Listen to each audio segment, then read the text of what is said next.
হাসরের ময়দানে একটা ব্যক্তিকে দুজক থেকে উঠানো হবে। দেখুন বন্ধুত্ব কাকে বলে। আমরা আমাদের কারো সাথে বন্ধুত্ব এমন ভাবে করতে চাই, শুধু আমার বন্ধুত্ব দুনিয়াতে কাজে আসবে তা নয়, আমরা আখিরাতে কাজে লাগাতে চাই। কি বলেন? আমার বন্ধুত্ব এমন হোক, আমার বন্ধুত্ব শুধু এতটুকু যদি হয় দুনিয়াতে কাজে আসে, আখিরাতে হবে না, এটা বন্ধু না, এটা বিপদ। আর যদি আমার বন্ধুত্ব দুনিয়াতেও কাজে লাগে, আখিরাতেও কাজে লাগে, এটা আমার চূড়ান্ত বন্ধুত্ব, এটা আমার সঠিক বন্ধুত্ব। আপনি যদি কারোর সাথে বন্ধুত্ব করেন তাহলে কি হবে? একটা ব্যক্তিকে দুজক থেকে উঠানো হবে, তাকে দুজক থেকে উঠানোর কারণ জিজ্ঞাসা করা হবে, আমাকে কেন দুজক থেকে উঠানো হলো, কারণটা কি? আমি তো দুজকি, আমার আমল বলে আমি দুজকি, কেন উঠানো হলো?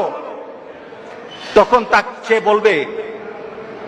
বলবে যে আমাকে কি কোন নবী সুপারিশ করেছে? আমাকে দুজক থেকে উঠানোর জন্য নবী কি সুপারিশ করেছে? ফেরেশতারা বলবে না, নবী করে নাই।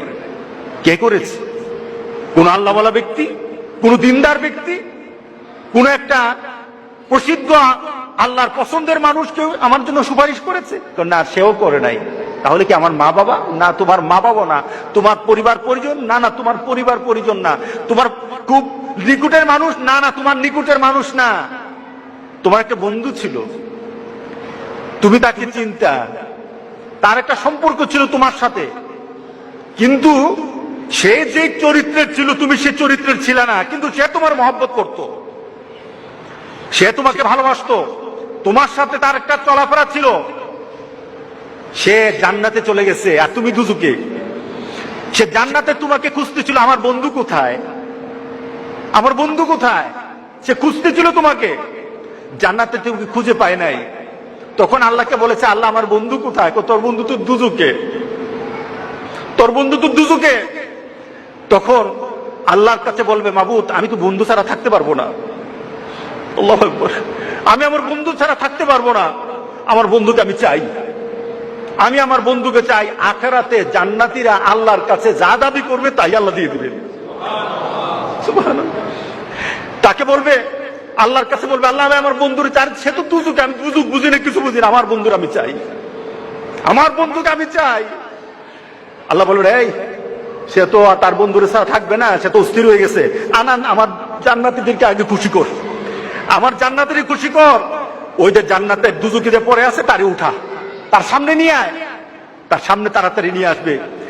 তখন সে চিন্তা কর, তখন ফেরেশতাদেরকে বলবে, আমাকে কে আনলো, কে আনলো? সে প্রশ্ন করবে, আমাকে কে আনলো? ওই যে তোমার একটা দুনিয়াতে বন্ধু ছিল, সে নামাজ পড়তো, সে দিনদারি ছিল, সে আল্লাহওয়ালা ছিল, তোমার জন্য ভালো চিন্তা করতো, কোনোদিন খারাপ চিন্তা করতো না, তোমার জন্য শুধু দুনিয়ার চিন্তা করতো না, আখিরাতের চিন্তা করতো। সে দুনিয়ার চিন্তা করে তোমাকে বন্ধু পেয়েছে, আখিরাতে তোমাকে বন্ধু পেয়ে সেখানে পাওয়ার জন্য কথা বলেছে। আল্লাহ সুবহানাহু ওয়া তাআলা তোমার বন্ধুর সুপারিশ আজকে তোমাকে দুজক থেকে জান্নাতি করে দিয়েছেন। কার সাথে ভালোবাসা করব? কার সাথে ভালোবাসা? কথা বলা যায়, প্রতিবাদ করা যায়, কিন্তু আখিরাত যারা গুছিয়ে কথা বলে না, আল্লাহ সুবহানাহু ওয়া তাআলা বলতেছেন যে লাহওয়াল হাদিস ওয়া মিনান নাসি মান ইয়াশতারি লাহওয়াল হাদিস, কিছু সংখ্যক মানুষ তারা ক্রয় করে নেয়। কি করে ক্রয় করলো? খেলোয়াড়রা সরকারের সাথে, শিক্ষা ক্রীড়া মন্ত্রণালয়ের সাথে তারা তাদের বেতন নিয়ে তারা তর্ক বিতর্ক করার আরম্ভ করলো, বেতন বাড়াতে হবে, বেতন বাড়াতে হবে, বেতন বাড়াতে হবে।